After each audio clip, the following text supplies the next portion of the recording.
Essa é a apresentação do artigo Experiências de Construção de Rede da Cultura Viva em Belo Horizonte. Aproximações entre a economia popular solidária e os estudos culturais.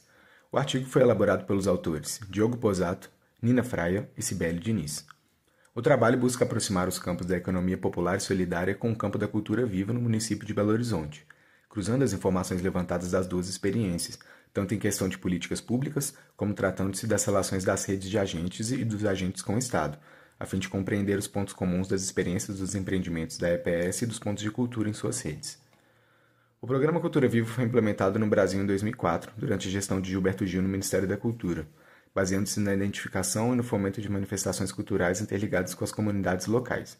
Desde 2014, é uma política de Estado, tendo como principais objetivos a democratização e a ampliação do acesso à cultura.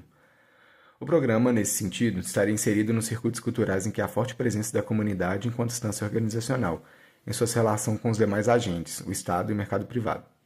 É de interesse desta pesquisa observar a formação de circuitos intercomunitários entre os pontos de cultura.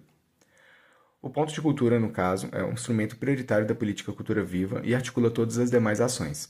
São considerados pontos de cultura os grupos, coletivos e entidades de natureza ou finalidade cultural que desenvolvem e articulam atividades culturais continuadas em suas comunidades e em redes e que são certificados como tal. Belo Horizonte foi a primeira capital brasileira a criar uma lei municipal ligada à cultura viva.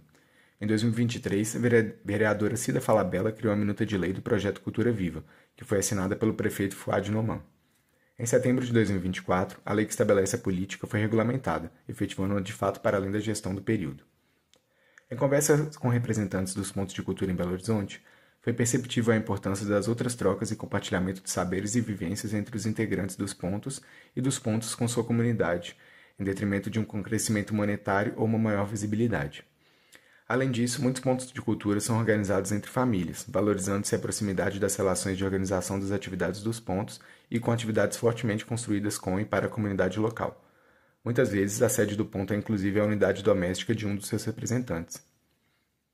A produção cultural afetiva é um termo cunhado pelo Instituto Cultural Abra Palavra, outro ponto de cultura, ao descrever seu fazer cotidiano que busca encontrar, para além de relações transacionais, uma rede de conexões criadas por meio de cada ação.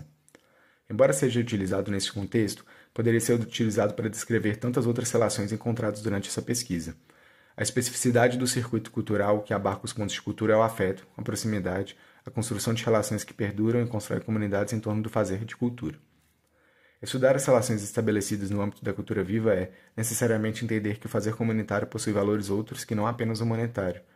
Desse modo, a primazia do valor de uso sobre o valor de troca torna-se uma interseção entre os empreendimentos da EPS e os pontos de cultura, uma vez que a EPS é regida pelos princípios da solidariedade e das trocas de contatos, conhecimentos e afetos.